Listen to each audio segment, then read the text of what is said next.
So, and we're coming to a new topic. This April, there would be a special event, the referendum in the Netherlands, but it would be devoted to the foreign topic, to the Ukrainian-EU agreement, all of a sudden.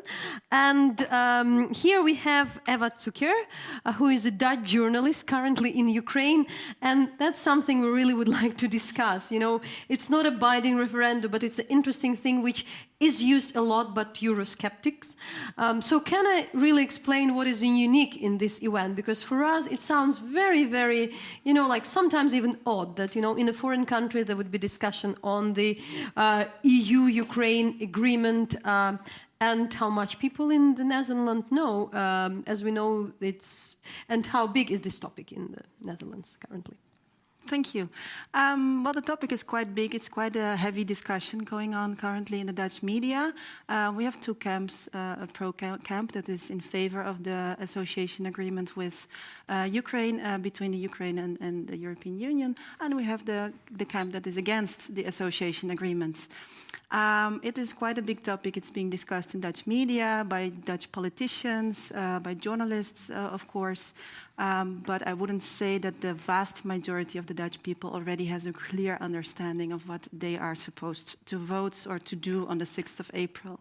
But it seems like there are a lot of concerns and fears. I mean, is some of the opposition to signing this association agreement with Ukraine, is that fueled by the migrant crisis? Or where is the sentiment coming from? Oh, no, I think it's a more general sentiment that has been existent in the Netherlands and in other European countries for a long time. Actually, I think people lack a sense of ownership. So we are part of the European Union, but we don't really feel that we have something to say about what's going on. So this agreement has been signed by all the countries of the European Union, including the Dutch government. But because we have a new law, it was adopted last year, which gives the Dutch people the right to enforce a referendum on important topics. And there was this right-wing group of eurosceptics. It's a journalistic platform in the Netherlands online, and they decided that they are going to collect signatures against the association agreement with Ukraine. And we have there are different polls and different sources. So from one, we have this poll on participation, and currently we have that, you know, there are a lot of people going to come, which something had been before considered as more or less a marginal issue. And also at the same poll, there was the question, and it's interesting how it was asked. A free trade agreement with a country like Ukraine in bankruptcy and in war is irresponsible. Do you agree with that or not? There is a bit of a bias in the question itself, but you know, for us it's also interesting, how come that Ukraine has become the topic of this referendum, the issue on the foreign policy? There are 27 countries in the European Union. There are many countries. There are the Balkans, you know, and all of a sudden there is one, you know, and also how much the people understand what this agreement is. Well, it's very valid questions. We also wonder, why did Ukraine all of a sudden become the victim of this process? It's very clear because the legislation has just entered last year that people get the right to enforce a referendum. So this group already also really clearly stated that they are not especially against Ukraine, but they do want to show, make a fist to the Dutch government.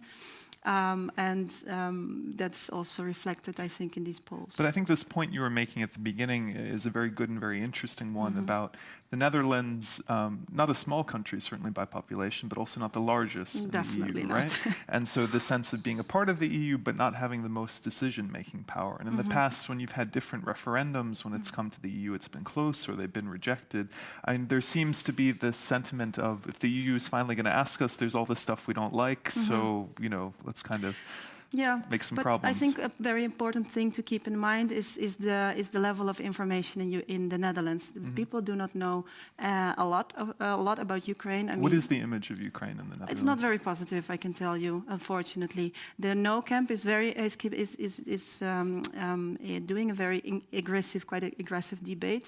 They are coming with a lot of arguments that are not always true. Sometimes they're outright a copy of things that have also been spread by, for But instance. that Ukrainians are going to take your jobs away, or that they're all neo-Nazis, or what No, are they it's very saying? clearly that we are about to sign an agreement with a country in war, a country that's run by fascists, a country that has clearly not shown any interest to improve in terms of corruption or in any other reforms. We do not want to have such a country in closing an agreement. And many people also think that this is a first step into closing a membership with And then it's really Ukraine. questioning to what extent Ukraine shares European values. I mean, democracy It's true, or, you know, But I think, transparency. so this debate has been going on for quite a while. The most interesting turn that we now see is that the very leftist parties, a party who are also very critical of Europe and against Ukraine, they now say a free trade agreement is actually not good for Ukraine. So we have to save Ukraine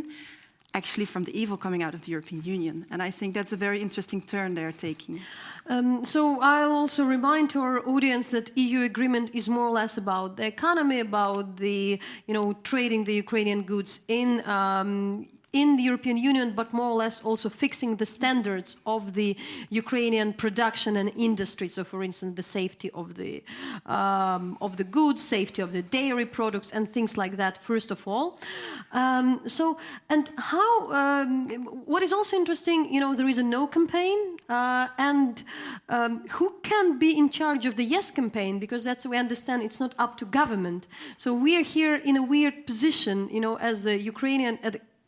A country which more or less has no connection to the Netherlands, and it somehow looks there is nobody who can have a yes campaign and who can really explain what it means. And there is quite a big group in favor and campaigning for Ukraine, but this group is not as active as the no. It's not as aggressive, and it's more they're trying to have more nuance in the debate. And of course, as you know, nuance is not the favorite thing of the media. So, but I would definitely say there's a yes campaign. There's this group in the Netherlands that is called Vote for the Netherlands. They got quite a big amount of money from the famous American businessman Mr. Soros from Open Society Foundation. So they already started a yes campaign, but it's not very visible yet. So I think the no camp has definitely a big advantage.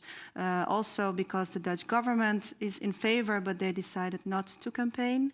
But now recently, our prime minister decided to campaign because he sees that otherwise he's going to have a problem.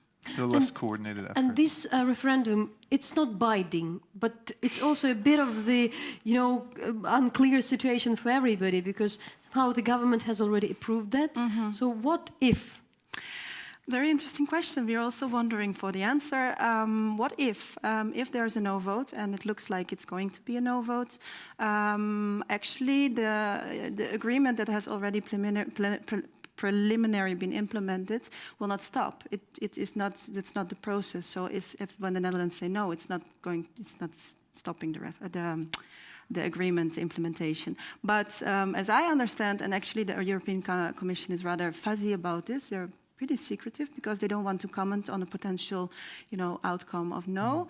Actually, I think that it is now the European Commission has to approve, and then all the European member states have to ratify this approval again. So actually, in the most crazy scenario, or the most funny one, we would in a couple of months be voting again in a referendum whether we are going to stop the agreement. I mean, of course it's unlikely, but you know that in the European Union, nothing is unlikely. So it'll keep going on. All right, well, we'll keep following that topic. Thank you so much for joining us. Just to remind our viewers, that was Eva Cukier, a Dutch journalist who joined us here to talk about the forthcoming Dutch referendum about Ukrainian EU association status. We'll be right back.